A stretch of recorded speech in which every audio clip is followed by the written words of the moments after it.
presentation put together, but my computer and Ron's computer apparently don't talk to each other, so we'll have to be old school today. If you have your Bibles, open up to Genesis chapter 13.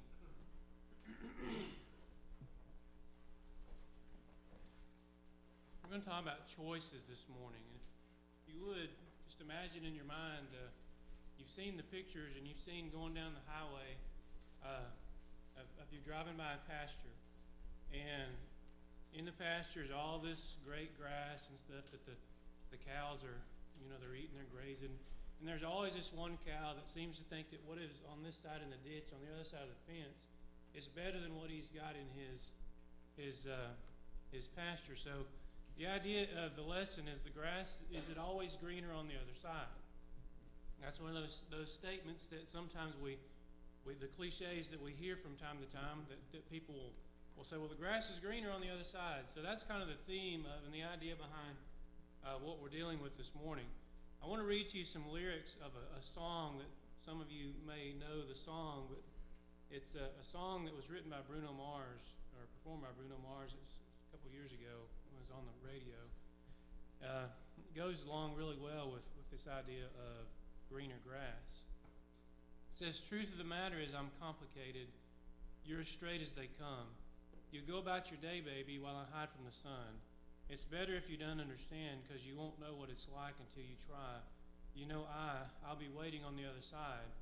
And all you got to do is cross the line. I could wait a whole lifetime, but you just got to decide.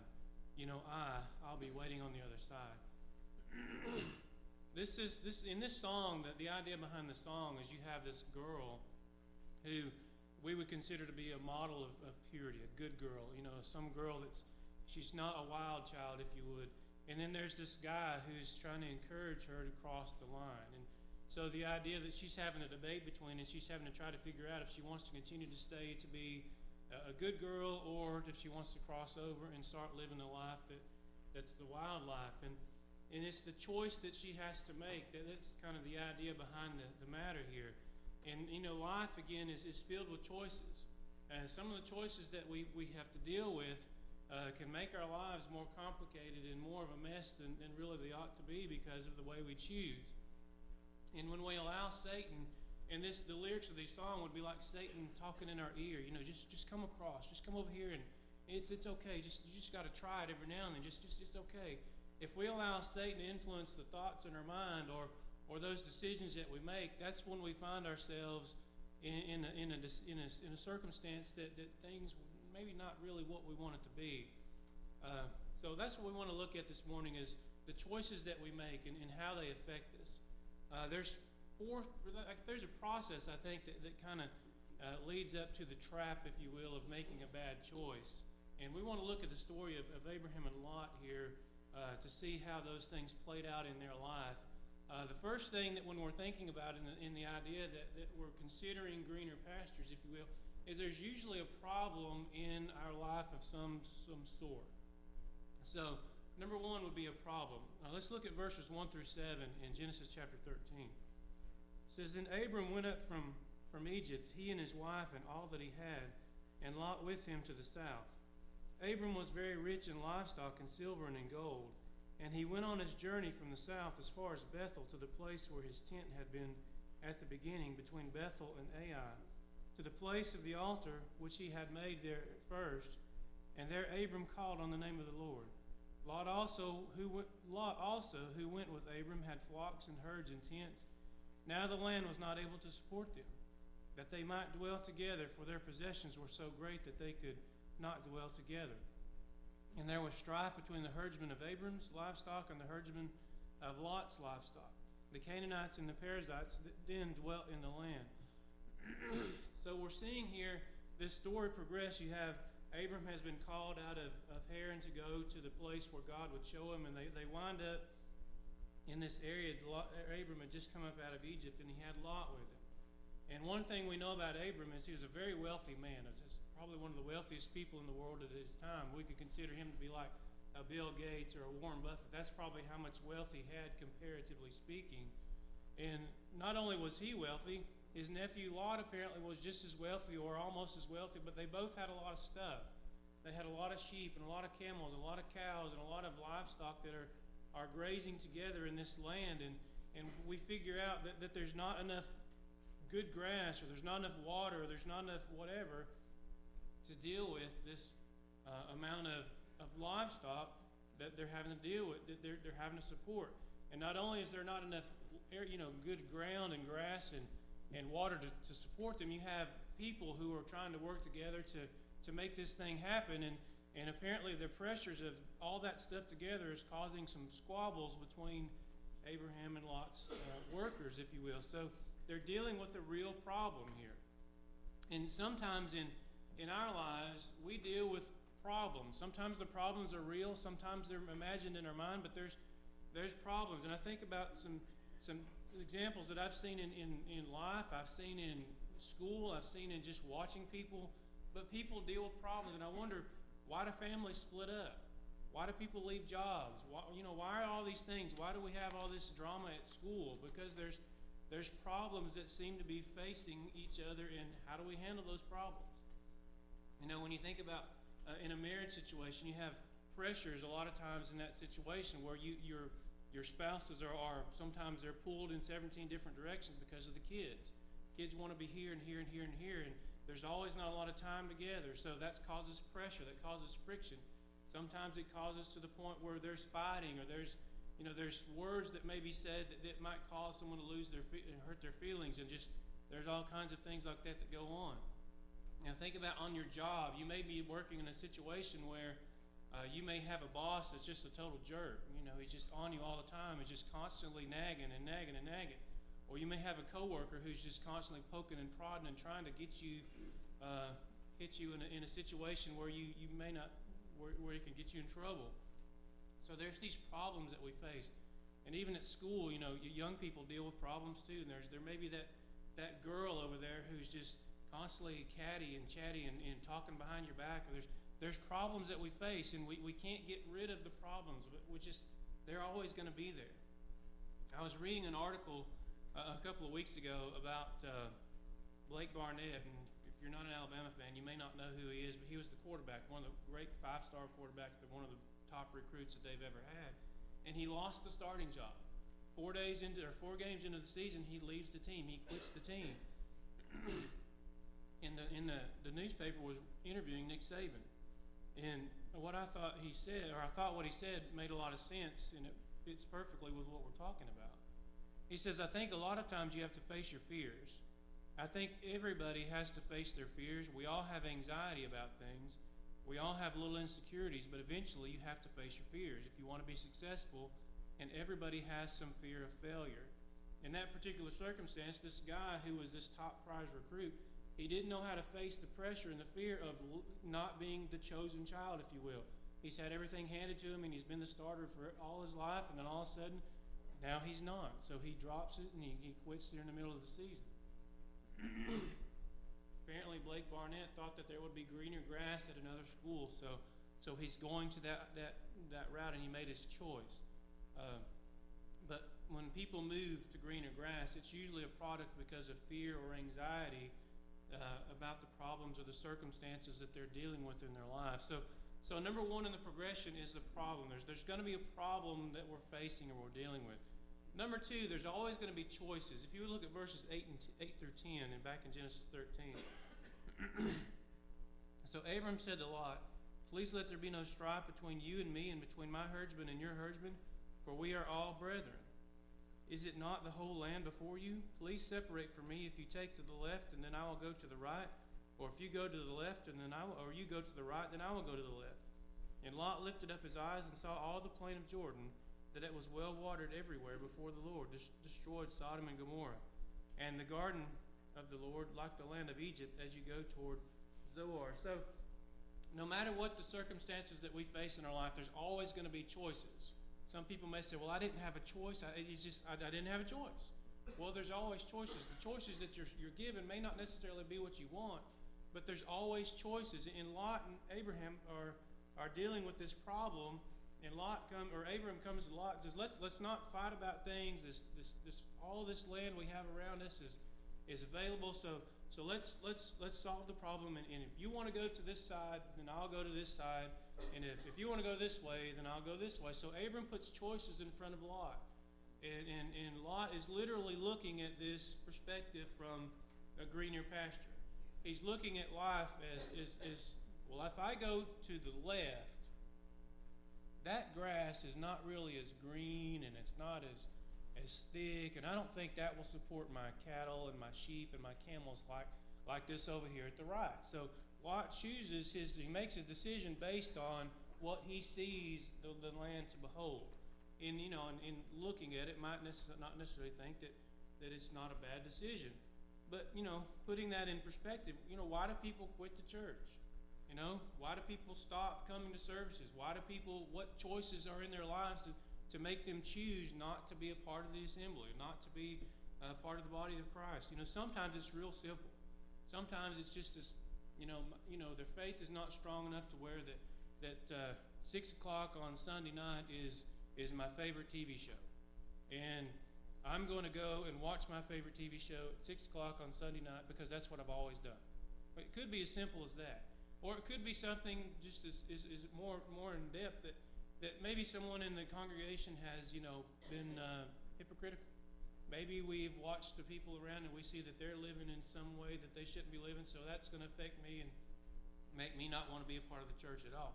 So I'm just going to take my ball and go home. That kind of attitude. Those types of things happen sometimes. Maybe it's just something that's even more trivial than that, and you can kind of fill in the blanks as to why people leave and why people decide that they don't want to be part of the body of Christ anymore. But these things are our choices that we have to face. And if we look at those choices like Lot is looking at his choice, we look at it from a perfectly good perspective in our minds, but we're just looking at it from a perspective of this is what it looks like on the outside, instead of really taking into account what is this going to do to me spiritually? How can this hurt me or help me spiritually? One of the things that I don't have a problem with gambling. Okay, I've never had a problem with gambling. But if my job or my career took me to a place like Las Vegas, how would that affect my kids? One of them may be susceptible to gambling, or they may be susceptible to all the other types of things that go on in a city like Las Vegas. So that would be something that I would have to consider if I decided to move to a place like that. Those are the types of things that we need to really focus in on when we're faced with a choice that we have to make. So number 2 is choice. Number 1 is a problem. Number 2 is the choice. Number 3 would be the decision that is made. Look at verse 11. Then Lot chose for himself all the plain of Jordan, and Lot journeyed east, and they separated from each other. So Lot makes this decision. He had all this land on either side, and we notice he takes the Jordan Valley. And in this Jordan Valley, is the Jordan River is, if you know anything about the geography of the area, the river is kind of like in a valley, and there's mountains on both sides. And in that valley, it's kind of like a Mediterranean climate where it's not real hot, not real cold. There's lots of grass, there's lots of trees. But whenever you get outside of that valley, it gets to be more of a desert type climate. So it's a little bit drier and a little bit hotter, and it just doesn't seem like it would be as good. So Lot is looking at that Jordan Valley, and the Jordan River empties into the Dead Sea. And of course, this is the time frame before Sodom and Gomorrah was destroyed. So apparently, all that region around the Dead Sea is also nice and fertile and looks good and green. So Lot is choosing this place because it looked so much better. It seemed from the outside to be the place where he needed to be. Again, you're thinking, well, that's just have to do with me, and how do I make this fit in my life? Lot is choosing the girl based on what she looks like. He chose the pretty girl without considering what she was on the inside. He chose the pretty guy because he looked good without considering what kind of person that guy was. Lot is choosing the job based on how much money it pays, without considering, does this job take me away from my family? Does this job put me in a situation where I don't need to be? Does this job put me with people that are more not like me, that do things that I don't agree with? He's choosing his friends based on, well, they make me laugh. But really, these people are not as good of people as I should be. So those are the types of decisions Lot is choosing. He's choosing the land closest to what you would consider to be the spiritual fire, if you will, the fire that we don't want to be involved in. He's choosing the land where Sodom and Gomorrah were. Okay, and we know what Sodom and Gomorrah represent. Not just Sodom and Gomorrah, but all those cities on that plain have a reputation. And I don't think Lot is somebody who lived in a bubble. We know how fast news spreads, and we know how reputations go, and places have these certain connotations. Well, you don't need to go there because, Sodom and Gomorrah had this reputation. I don't think Lot didn't understand that. But I can imagine Lot was the type of person who was a very righteous man, and we know that. But Lot is looking at this and he's thinking, I'm not going to do what they do. Really, I'm not going to be a part of that. I don't even want to move to the city. I'm just a country boy. I'm just going to take my cows and my sheep, and we're going to go here close to where Sodom and Gomorrah are. So I'm not going to do what they do. But the text tells us that he moved his tent as far as Sodom. So it's like he started out in the countryside, and then year after year he would just get closer and closer and closer to the city of Sodom, and then eventually find him straight up in the city, is just going into the city. So Lot's choices are based on solely the physical, how this makes me feel type notion. It's nothing that he's thinking through from a spiritual perspective. So he's making a bad choice. We can see that. What kind of people do you choose to date, young people? Who do you hang out with? Where do you go with your free time? What do you do with your free time? What kind of job, again, do we choose? I wonder sometimes, and I think the answer is probably yes, but are we as humans very short-sighted that we don't want to think about consequences, or we just can't think about consequences? We don't think things all the way through. I know I've been guilty of that as well, and I think everybody, if you think back about your choices that you made throughout your life, you're going to see places in your life where that wasn't a good decision because we didn't think it all the way through. So think about the choices that we make. Stop and think about the choices that are made. So you have the problem, you have the choices, and then you have the decision. And then the last thing we want to look at this morning are the consequences of the choices. And that's the part that I think we as humans don't always really take into consideration. What's going to happen if I do X, Y, or Z? Flip over to Genesis chapter 19. Let's do a little reading here. Start in verse 1. Now the two angels came to Sodom in the evening, and Lot was sitting at the gate of Sodom. And when Lot saw them, he rose to meet them, and he bowed himself with his face toward the ground. What's going on here, to put this into context, is back in Genesis chapter 18, God has told Abram he's fixing to destroy Sodom and Gomorrah. And Abram's bargaining and negotiating with God, trying to say, well, if there's 50 righteous people, then no, I won't destroy it. And he works his way all the way down to 10, and they can't find even 10 righteous people in the city. So the angels have just departed from Abram and are now into Sodom. And when we get to this particular verse 1, we see that Lot is sitting at the gate of Sodom. And that was, back in those days, that's where the business of the city took place. That's where the politics took place. That's where you would do your marketplace exchanges. A lot of that happened there at the gate of the city. So we see from this verse, Lot has gone from country boy farmer to now he's part of the city. So we see his entrenchment now in the city. His choice of moving this direction has put him in a place where he doesn't need to be. Verse 2, and he said, "Here now, my lords, please turn to your servant's house and spend the night, and wash your feet, and then you may rise early and go on your way." And they said, "No, but we will spend the night in the open square." So Lot knows that there's things in this city that these people of God don't need to be around. And he's trying to get them out of the city, out of the area where they would be offended, hurt, whatever. You fill in the blank. Go to my house and you spend the night there because you don't need to be here. This is not somewhere where you need to be. So he's trying to get them out of the and they're like, "No, we'll spend the night in the square." Verse 3, but he insisted strongly, so they turned to him and entered his house. Then he made a feast and baked unleavened bread, and they ate. Now before they lay down, the men of the city of Sodom, both old and young, and all the people from every quarter surrounded the house. And they called to Lot and said to him, "Where are the men who came to you tonight? Bring them out to us, that we may know them carnally." So Lot went out to them through the doorway and shut the door behind him.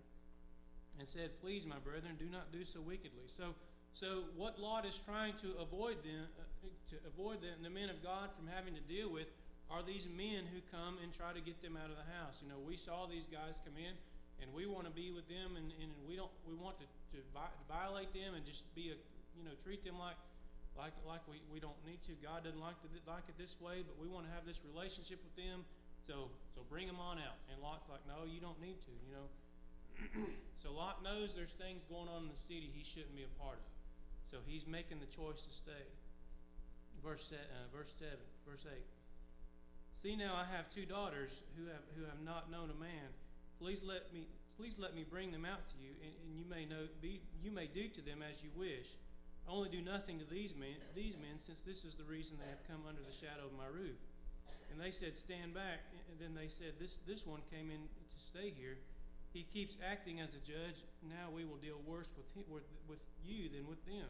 So they pressed hard against the man Lot, and came near to break down the door. So you can see Lot's having this dilemma in his mind. He knows these men want to have this homosexual relationship with the men of God, with the angels. And he's like, no, you don't need to do that. But Lot even goes as far as to offer his own daughters to them. Don't mess with the men. They're angels. Here, take my daughters. That's where Lot is with his mindset. And all that's part of his decision that he made so many years ago by moving towards Sodom. Verse 10. "But the men reached out their hands and pulled Lot into the house, and with them, and shut the door. And they struck the men who were at the doorway of the house with blindness, both small and great, so that they became weary trying to find the door. Then the men said to Lot, have you anyone else here, son-in-law, your sons, your daughters, and whomever you have in the city? Take them out of this place. For we will destroy this place, because the outcry against them has grown great before the face of the Lord, and the Lord has sent us to destroy it." So Lot went out and spoke to his sons-in-law, who had married his daughters, and said, "Get up and get out of the place, for the Lord will destroy the city." But to his sons-in-law he seemed to be joking. So Lot now he's got the message: get out of town, because if you don't get out of town, you're going to be destroyed with the city. And he goes and he starts getting his family together and said, we got to get out of here. And his sons-in-law apparently think he's joking. And I'm just trying to imagine in my mind, they're probably thinking, well, this place was perfectly fine for you for all these years, and now why do you want to get out now? What's the problem now? That's probably what they're thinking. Destroyed? What's wrong with you, Lot? Come on now. Verse 15. "When the morning dawned, the angels urged Lot to hurry, saying, 'Arise, take your wife and your 2 daughters who are here, lest you be consumed in the punishment of the city.' And while he lingered, the men took hold of his hand and his wife's hand, and the hands of his 2 daughters, and the Lord being merciful to him, and they brought him out and set him outside the city." So Lot has got to a point where he knows the city's about to be destroyed. But he's so ingrained in what he's done. His decision was made a long time ago. He's become part of the city that even though he knows he's going to be destroyed if he doesn't leave the city, they have to drag him out of the city. Literally dragging him, his wife, and his daughters out of the city so that they won't be destroyed. Verse 17. "So it came to pass when they had brought them outside that he said, 'Escape for your life. Do not look behind you or stay anywhere in the plain. Escape to the mountains, lest you be destroyed.' Then Lot said to them, 'Please, no, my lords, indeed your servant has found favor in your sight, and you have increased your mercy with you, which you have shown me by saving my life. But I cannot escape to the mountains, lest some evil overtake me and I die. See now, the city is near enough to flee to, and it is a little one. Please let me escape there.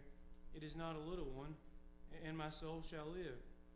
And he said to him, 'See, I have favored you concerning this thing also, in that which I have not overthrown the city for which you have spoken. Hurry, escape there, for I cannot do anything until you arrive there.' Therefore the name of the city was called Zoar. And the sun had arisen on the earth when Lot entered Zoar. And the Lord rained brimstone and fire on Sodom and Gomorrah from the Lord and out of the heavens. So he overthrew those cities, all the plain, and all the inhabitants, and all the cities, and what grew on the ground. But his wife looked back behind, and she became a pillar of salt." So what we see here is Lot is this person who is a righteous man. And we know that he's a righteous man because in 2 Peter chapter 2, verses 6 through 8, Peter writes, "This is in turning the cities of Sodom and Gomorrah into ashes, condemn them to destruction. and making them an example to those who afterward would live ungodly, and delivered righteous Lot, who was oppressed by the filthy conduct of the wicked. For that righteous man dwelling among them tormented his righteous soul from day to day by seeing and hearing their lawless deeds. So Lot is here. He's dealing with some consequences of his decision to move to the city. One of those consequences was he lost his whole family. His entire family, with the exception of his 2 daughters, are gone because of the decision he made to move to the city where all this wickedness was taking place. The influence that the city had on them apparently got to his family, and his family is lost because of that. Another consequence that Lot is facing with, he's constantly day and night, he's tormented by the decision that he made. I can imagine he's probably beating himself up. I can't believe I moved to this city. These people are awful, they're wicked, they're horrible. Every day he's dealing with this problem in his life, and he's tormented daily because he knows what they're doing is wrong. So he's having to deal with these particular choices. But the choice Lot could have dealt, he could have left the city just as easily as he got there, but it was very hard for him to leave. So he was ingrained in that particular city. But like I said, it's the consequences like these. He didn't see these consequences coming because he was looking at this from a total physical standpoint. He was looking at the green grass, if you will, and he didn't put into context of these wicked people in this city. And how is it going to affect my family? And how is it going to affect my soul? Lot didn't look at it from that perspective. And when we don't heed the same warning, we're going to find ourselves in the same bowl of worms that Lot found himself into. What did Paul write? He said, "Do not be misled. Bad companionship corrupts good morals." That's from the New Literal Translation. We sometimes say evil communication corrupt good manners. That's how a lot of times we read that. But I thought the New Literal Translation did a really good job of translating that, because Paul is telling you, don't lie to yourself. If you hang out with the wrong people, if you do the wrong things, if you're with the wrong group of people, they're going to pull you down. And that's where Lot found himself. It didn't necessarily pull him down because he kept his righteous integrity, but it got his wife, it got his sons-in-law, it got his family. I don't know if Lot was just too confident in himself. I think that's sometimes what we face when we make decisions that we make. Sometimes we're too confident in ourselves. We think that we're never going to do what they do, or that's not my thing, and I'm not going to be a part of that. And then what do? We find ourselves closer and closer and closer to the thing that we should be avoiding. Another snapshot of that interview that I read about by Nick Saban, it says, "My dad used to always say, the grass is always greener on top of the septic tank. So it always looks better someplace else. So you think instead of facing your fears and really overcoming adversity and making yourself better through the competition, you go someplace else thinking it will be better there. Until you face your fears, you're always going to have some of those issues or problems." So we see that there's a problem that kind of people have to deal with. There's choices that are put before you because of the problem that you face. There's a decision that you make, and there's always going to be consequences. What are you dealing with in your life this morning? Are there things in your life where you're maybe struggling with a particular decision or a particular problem in your life? Back to Peter. Peter said in 1 Peter chapter 5, verses 6 and 7, how to handle our stress and how to handle our problems. He says, "Therefore, humble yourselves under the mighty hand of God, that he may exalt you in due time, casting all your care upon him, for he cares for you." Are you here this morning and you're weighing your options? And are there greener pastures on the other side that you may be thinking about choosing and going towards and not really considering the consequences of your actions? If there's anyone here this morning who needs to respond to the invitation, whether it's through prayers to help you get through decisions or whatever anxiety that you're facing, or just a simple, do you need to respond to the invitation? You need to obey the gospel.